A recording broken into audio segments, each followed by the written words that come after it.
Guys and gals, finally, with after much hype and anticipation, by next week, finally, Moon Knight will be finally streaming. Yes, I've been saying finally a lot, but yeah, I'm just really excited that it's going to be coming soon. And with it, yeah, there's going to be 6 episodes, and most of the season will be directed by Mohamad Diab. I'll be talking about more about him, but I just want to mention regarding episodes 2 and 4, they'll be directed by the duo of Justin Benson and Aaron Moorhead. But for those that are not aware, Mohammed Diab, he's an Egyptian filmmaker. He's credited with some of his well-known work. He directed Cairo 678, Clash, Amira, and he'll be directing most of Moon Knight. But he didn't write the show. In fact, he has a lot of writing credit from other films like The Island 1 and 2, Bada Al Fa'ed, Alf Mabruk, Dakor, Al Gazira, Ahlam Hakaika, or Real Dreams, yeah. Wait, sorry, Ahlam Hakaika, yeah. Poor pronunciation, I know, but you get the idea. For cinema lovers, moviegoers in Egypt, they might be familiar with him by now, but he does have a good, well-known accredited filmmaking work. So when it comes to how Egypt is portrayed throughout American cinema worldwide, he has a lot to say. It's not. He does take it personally. He's expressed his frustration regarding how Warner Brothers films, such as Black Adam and Wonder Woman 1984, have sort of portrayed Egypt, especially in some of the scenes. First off, I'll be reading what he said on Black Adam, on his impression on the film, even though it's not out yet, but I'm sure he saw the trailers for it. I was really annoyed with DC when they set Black Adam in a fictional Middle Eastern country as an excuse to cast non-Egyptians, when it was obviously meant to be in Egypt. Representation opportunities shouldn't be wasted, but it's not a full mistake since it's based on an iteration of the comics that doesn't mention Egypt. Yeah, in a way, that's mostly true. The whole Black Adam origins, he's been an established, well-known DC comic book character since 1945, supposedly hailing from ancient Egypt. And, despite his origin, the JSA comics in the 2000s changed his fictional birthplace to a fictional North African nation called Khandak. So again, Khandak, not a real city or anything like that. But he still retains his elements of being more of a, with still having Egyptian backstory, including hailing from the Egyptian gods, how he derives his superpowers. So that's why some of the Black Adam characters, it's been confirmed in a teaser trailer that Aldous Hodge will play Hawkman, and Sarah Shahi will play Adriana Tomez in the film. So those characters also have ties to Egyptian mythology in the film. But part of the reason why he's been hailed on, he pitched how he wanted to have a more proper representation of Egypt in the Moon Knight comic book series. So it's going to be tackling Egyptian mythology. This is what he kind of had to say on how his pitch was shaped by his frustrations, how it's been portrayed. In my pitch, there is a big part about Egypt and how inauthentically it has been portrayed throughout Hollywood's history. It's always exotic. We call it Orientalism. It dehumanizes us. We are always naked. We're always sexy. We're always bad. We're always over the top.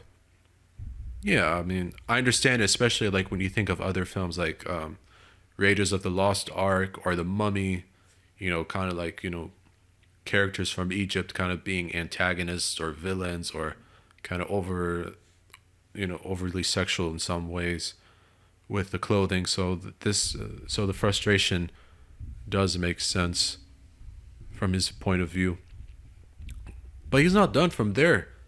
Speaking to SFX magazine, he did call out Wonder Woman 1984 for how the movie was perpetuating Middle Eastern stereotypes while also discussing how Egypt is often played a different part, uh, how Egypt is played by a different country entirely on screen.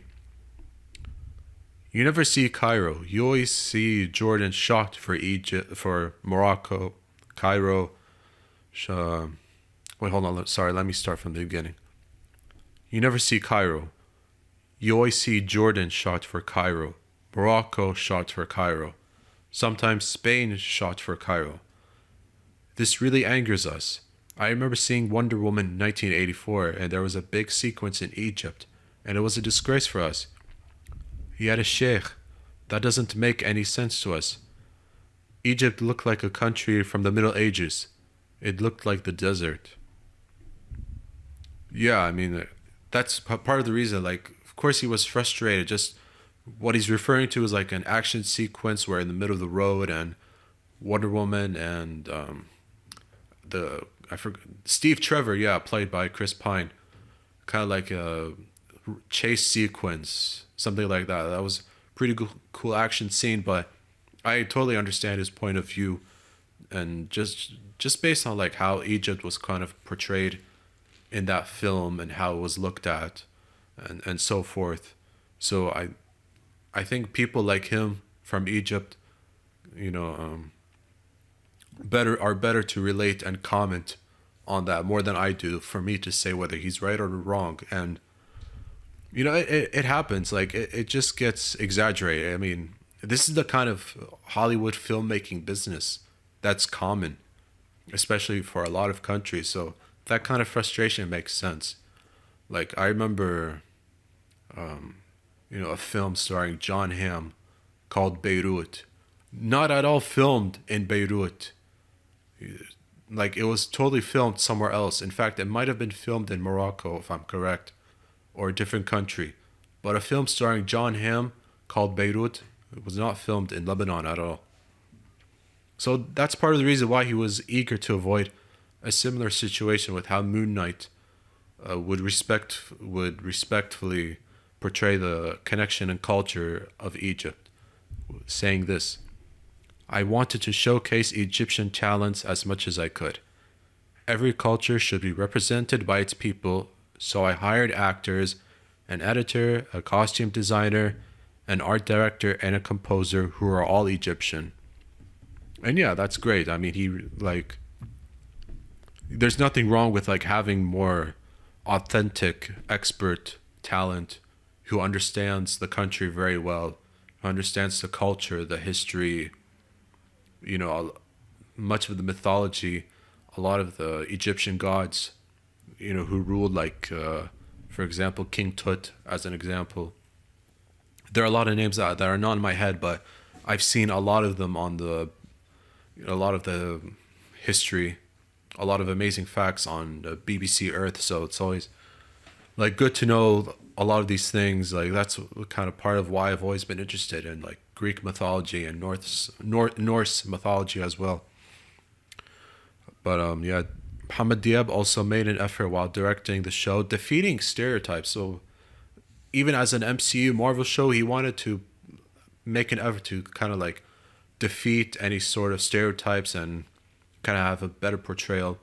And he credited he credited Moon Knight for having more accurate comic book roots to its Egyptian mythology as well. So also saying it's part of the show because it's part of the comic book. It's part of how he gets his powers. It's ingrained in it. There is definitely room to play in Moon Knight, but keep it as authentic as possible. In the realm of being fantastical, even the original comic books, they did a great job of researching and trying to make Egypt authentic. So yeah, I mean that's great. I totally understand and support how, a young talented filmmaker like him, you know, the whole point of this whole project was really, and as his one of his goals as well is for Egypt to be better represented. Again, defeating stereotypes, What else as well? I mean, yeah, like instead, like having someone from Egypt showing Egypt as it really is in some way. Yeah, but like in the whole realm of the MCU era, like I think he wants to do his best to make it work, and you know, getting the pitch approved by Kevin Feige, the chances of this show succeeding with Oscar Isaac leading is going to be really good. And I like as well the show will also tackle mental health. That's going to be really important now more than ever for mental health to be talked about, but also to have Egyptian culture as well being very well respected and represented.